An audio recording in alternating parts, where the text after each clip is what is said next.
orang ini menjawab begini, oke Gus, nanti saya ganti rugi. Kerugiannya Gus Nur semua saya ganti. Berapa miliar saya ganti. Ayo saya ajak main-main ke rumahnya Pak Jokowi. Assalamualaikum warahmatullahi wabarakatuh.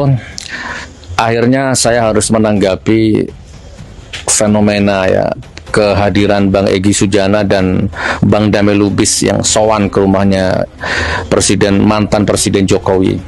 Jadi gini saudaraku, yang lain sudah berkomentar, yang lain sudah ngomong ya, sekarang giliran saya. Poin pertama yang jelas, kalau ibarat pertandingan, ibarat tinju kayak apa kayak ya, yang jelas dalam hal ini Bang Egy, Bang Damai Lubis kalah telak ya. Itu pendapat saya pertama.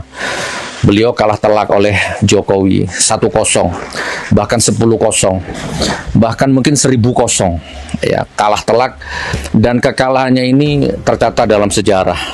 Itu poin pertama. Poin kedua, saya yakin Bang Egy itu maunya pertemuan itu dirahasiakan, tidak dipublis ya. Tapi kalau akhirnya bocor seperti ini, saya nggak kaget ya. Pasti yang bocorkan ini dari pihak projonya. Dulu saya pernah 7 tahun yang lalu kalau nggak salah ya, sama kameramen ini di Polres Semarang ya, di Polres Semarang saya dengan ormas ya, salah satu ormas disuruh membuat surat pernyataan permohonan maaf dan pernyataan, disuruh tanda tangan, dan saya nggak mau waktu itu. Saya nggak mau tanda tangan. Ini apa ini? Urusan begini kok tanda tangan pernyataan minta maaf ini, saya nggak mau. So sudah silaturahim dimediasi oleh polisi-polisi, tanda tangan, salaman kan sudah, nggak perlu tanda tangan pernyataan macam-macam. Nah waktu itu petugasnya ngomong sama saya, anu Gus, ini hanya untuk formalitas sajalah, untuk arsip kami, bla bla bla bla bla. Insya Allah ini nggak bocor kok Gus, dan ini kan nggak ada yang dirugikan. Ya oke lah kalau gitu, tanda tangan saya. Saya ormasnya tanda tangan di situ. Di Polres Semarang waktu Polda Semarang apa Polres Semarang saya lupa. Ternyata pulang dari situ menuju ke hotel, belum sampai hotel, tanda tangan surat saya meminta maaf itu sudah beredar di medsos. Nah, jadi pengkhianat semua.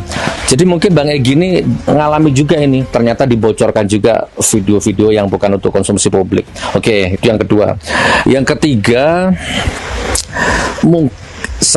mungkin loh ya, Bang Egy itu kan dalam kondisi yang tidak sehat, dan beliau itu berapa kali pamit sama saya mau berobat ke luar negeri tapi nggak bisa karena dicekal. Ya mungkin akhirnya Bang Egy merendahkan egonya, datang ke rumahnya Jokowi untuk minta dicabut cekalnya supaya bisa berobat ke luar negeri. Walaupun alasan itu sebenarnya tidak bisa saya terima ya, tidak bisa diterima oleh siapapun seandainya itu benar ya, karena Jokowi itu sudah bukan apa-apa. Urusan cekal-mencekal itu imigrasi, bukan Solo. Oke. Lalu kemudian ya inilah hitam putihnya dunia ya.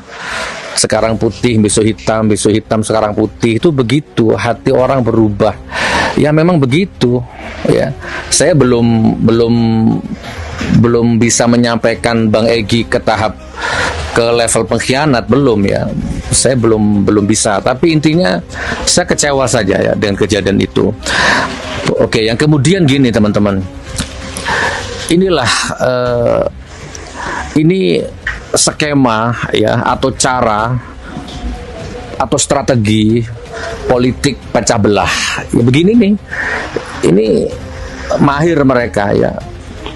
Rezim Jokowi mahir kalau urusan-urusan seperti ini, memecah belah perjuangan ya kan. Halah tinggal nunjukkan ijazah aslinya, dah selesai. Katanya mau dibawa ke pengadilan kalau hakim yang minta, ya ternyata yang nggak datang. Udah makan korban rakyat di penjara, ternyata nggak ada ijazahnya. Kan apa ya, rusak, dolim, jahat. Ya, sekarang pakai politik adu domba, pakai politik pecah belah, ya kan? Dengan skenario begitu rupa, datanglah Bang Egy ke sana. Suatu waktu saya bertiga, saya, anak, menantu. Nah, ini kan saya nggak mungkin bohong, karena saya dengan anak dengan menantu. Nggak mungkin saya ngomong begini kalau nggak kenyataannya kejadiannya seperti ini. Masa saya mengajari bohong sama anak sama menantu? Sewaktu-waktu saya ditakdir datang ke rumah seseorang di Jakarta. Saya, anak, dan menantu. Dan saya kaget, ternyata di rumahnya orang itu ada fotonya mantan Presiden Jokowi, gede fotonya. Ternyata orangnya Jokowi. Oke. Tapi orang ini baik sama saya, udah lama kenal ya. Sebelum ada Jokowi saya sudah kenal orang ini. Nah, akhirnya orang ini, kita ngomong ngalor ngidul ya, akhirnya saya pun cerita ngalor ngidul, intinya sampai di titik pembahasan Jokowi. Dan saya bilang sama orang ini, rezim Jokowi benar-benar jahat, Mas. Dia menghancurkan lahir batin saya, bahkan dia menghancurkan ekonomi saya. Paspor dicekal, saya nggak boleh keluar negeri 3 tahun. Bahkan saya sudah ke Hong Kong waktu itu, sampai di Hong Kong tiba-tiba saya nggak bisa masuk, dideportasi paksa. Oke, apalah ceramah-ceramah di luar negeri batal semua, bimbingan umroh batal semua. Di penjara 2 kali saya, lalu kemudian di sidang di Palu, sidang di Surabaya, sidang di Solo, sidang di Jakarta. Coba bayangkan, Palu, Surabaya, Jakarta, Solo, selama rezim Jokowi, 4 provinsi, Palu, Jakarta, Solo, Surabaya. Sidang, berapa sumber daya yang saya keluarkan? Miliaran. Kalau segi uang miliaran, belum segi batin yang tidak bisa diukur dengan uang. Sampai pesantren yang di Palu pun terpaksa saya hibahkan ke orang, ya, karena sudah tidak terurus. Nah, orang ini menjawab begini, oke Gus, nanti saya ganti rugi. Kerugiannya Gus Nur semua saya ganti. Berapa miliar saya ganti. Ayo saya ajak main-main ke rumahnya Pak Jokowi. Ya, sekalian nanti kita lihat ijazah aslinya di sana. Nah, itu. Di situ saya tegas. Ijazah yang mana, Mas? Kalau ijazah yang masih pakai kacamata itu saya nggak mau. Karena yang pakai kacamata itu yang jelas bukan presiden ke-7. Saya nggak mau. Kecuali ada ijazah lain, nah mungkin saya pertimbangkan. Tapi intinya saya nggak mau kalau datang ke rumahnya Jokowi. Nauzubillah min dzalik. Nah, gitu teman-teman ya. Jadi dengan kejadian Bang Egy ini, maka saya mau nyampaikan ini closing statement di sini ya, sekalian ini. Ya monggo, kalau semua pada akhirnya jadi termul ya monggo. Seandainya penduduk bumi ini sowan semua ke rumahnya Jokowi, presiden, mantan presiden. Seandainya penduduk bumi sowan ke sana semua. Seandainya penduduk bumi ini ngantri semua ke rumahnya rezim itu, saya akan tetap sendirian, saya tidak akan ke sana. Haram jadah. Ini gak ada hubungannya sama kemanusiaan. Saya paham bab itu. Hablum minan nas saya paham.